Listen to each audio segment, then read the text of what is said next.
Hi, hello, welcome to my channel. I'm Anne and today I'm going to be bringing you my March TBR.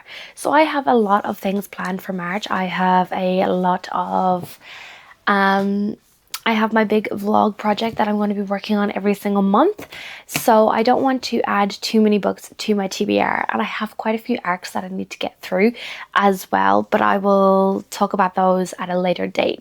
But I have a stack of books here that I really want to get to, that I'm very excited to get to. So let's just get into this. So the first one is The Shadow of Wings by C.C. Davies. So this is book 2 in the Witchling Chronicles series.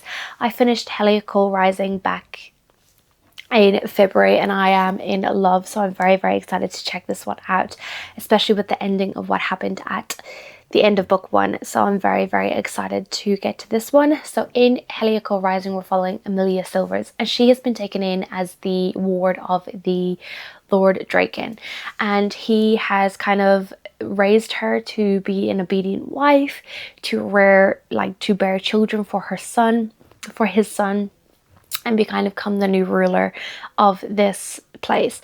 When a group of people come to create an alliance because they are afraid the witchlings are going to come and attack, and Emilia ends up going on this journey of self-discovery and realizing that maybe the people who have taken her in aren't the best and she needs to find her own path in life. And I loved it so much. It was so good. The smut was great, although it was sprinkled throughout. I love the tension between our characters. Emilia ends up in a polyamory relationship with Griff and Celia, and I just loved it. The found family vibes were amazing. So I don't know why I'm reviewing it right now because this is a March TBR, but I'm very excited to read this one and continue with this series. Although I know that CC is going to kill me with the tears that I've seen people cry over this series. So I'm very excited to check this one out. The next one that I want to possibly get to is A Crown That's Cold and Heavy, which is book 3 in the Kingdom of Lies series by Stacia Stark. Book 1 is A Court That's Cruel and Lovely, and in book 1 we're following Prisca, who has these powers that she shouldn't have, because when they are born their magic is taken away from them, and when they reach their 25th year they end up getting a small amount of their magic back to help with the community. And Prisca ends up having this magic and she has to go on the run and with the help of a mercenary escape being put to death because she has this magic. And it goes in many directions. I love the series with my whole heart. I recently just reread A Court That's Cruel and Lovely, and then picked up A Kingdom This Cruel... what is it called? A Kingdom That's Cursed and Empty. I just finished this, so I'm definitely excited to pick up book 3, and book 4 is the hopes for March. Fingers crossed for these ones, because I love the series so much and I definitely want to continue with it. And Stacia Stark is coming out with a new book in May, so I definitely want to try and get these done so then I can read that book, because it's following a character from this series. The next one that I want to try and get to is Kingdom of Flesh and Fire by Jennifer L. Armentrout. I read From Blood and Ash in the Brie vlog and I loved it so much, so I definitely want to continue with this series before I forget everything that happened in From Blood and Ash. But in From Blood and Ash we're following our main character Poppy, and she is the maiden, so she is not allowed to be touched, she's not allowed to be seen, she's not allowed to have any pleasure, and she meets Hulk, is that his name? And he becomes her guard. So it's this forbidden love story where we're following and trying to figure out why Poppy is this maiden and what's going to happen, and the world kind of explodes from there. I loved it so much and I'm very excited to read book 2 because I've heard book 2 is even better than book 1, and I've gotten this out from the library, so I definitely do need to read it before I can return it to the library, because yeah, I'm very excited to read this one. And the last sort of physical book that I want to try and get to in the month of March is Ashes and the Star-Cursed King by Carissa Broadbent. As you can see, my goal in March is to try and continue some of these series that I'm in the middle of.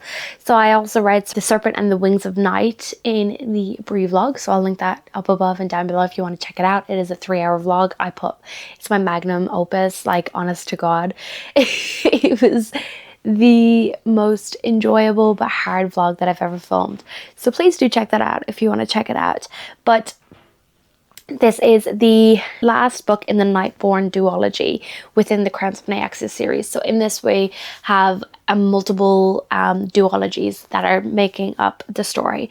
So in this one we're following our main character, Oriah, and she is a human, but she is the daughter of the vampire king, and she has this mission and goal to take part in the Kajari to get a wish from the goddess Nyaxia, and she has to work with a vampire who is sort of an enemy to her to try and survive these trials. I loved it so much. The tension, the smut, the everything in it was so good. So I'm very excited to read this one, because in February I picked up Six Scorched Roses, which is the novella between this one.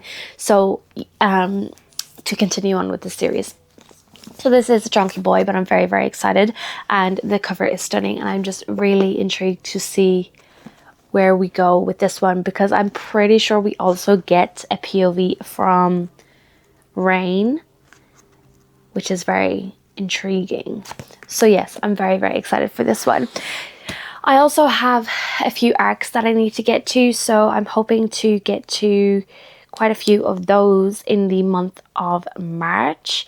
So I've got Secrets of Jane Reborn, which is book 2 in the Secrets of Jane series, where we're following Jane, and her entire city ends up being burnt to the ground because someone is after her, and she gets taken by a mercenary who is then going to take her to the city because she's been wanted for a long time. And we just watch their enemies to lovers, like she tries to escape, and I'm very excited to read book 2. It's been a long time coming since book 1, but I'm very excited.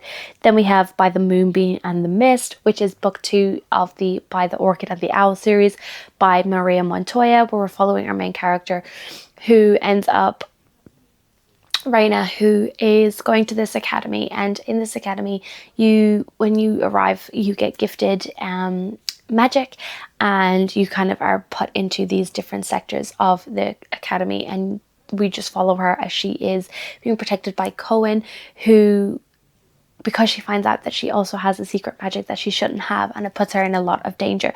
So I'm very excited to read that one. So yeah, I've got a lot going on in the month of March, but I also want to do my TBR jar that was created by Erin, because I did it in January and then I never did it again, but I accidentally dropped the jar, so I need to find a new jar for it. But right now I'm just using this little plastic container, so we're just going to pick one out and see where we go and see. Oh my god, everything's falling out. So let's go with, I think it was this one. Let's see what it says. Star-crossed lovers. What is the definition of star-crossed lovers? I don't know. Star-crossed lovers. Two people who are destined to be separated. Okay, let's see what I can figure out. Let's see, with a Google search and a Goodreads search. Star-crossed lovers, we've got Daughter of Smoke and Bone, Hunger Games, The Invisible Life of Addie LaRue, Twilight, Least Violent Delights, The Night Circus, Legend Prodigy. These are like quite old titles, which is, it must be quite an older trope that was in the like early 2010s sort of romantasy, paranormal romance era. So I think the one that I might pick up is the Night Circus by Erin Morgenstern to complete this prompt. So I did try and pick this up on audio, and I definitely feel like it is something that I want to read physically. The writing is very beautiful and lyrical, and I just felt like I wasn't connecting to the story as much as I should have with audio.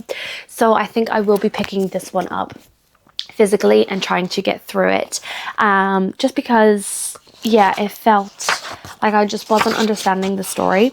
So I think I will pick this one up and try and read it physically in the month of March, and that will complete the prompt star-crossed lovers. That's what I've googled. That's what I came up on Goodreads. So hopefully this actually is. If you think The Night Circus doesn't fit this prompt, let me know in the comments below what would fit this prompt, and I'll see if I can pick one of those up. But yeah, I think that will be the end of my March TBR. I hope the sound quality is a little bit better. I do have a DJI Mini now, which is very exciting. I'm kind of upping my game on my content creation. So please do let me know in the comments below if you think the sound quality is good, if you think that I should read a different book for a Star-Crossed Lovers prompt, and make sure to like this video and subscribe if you want to see more content from me. Bye.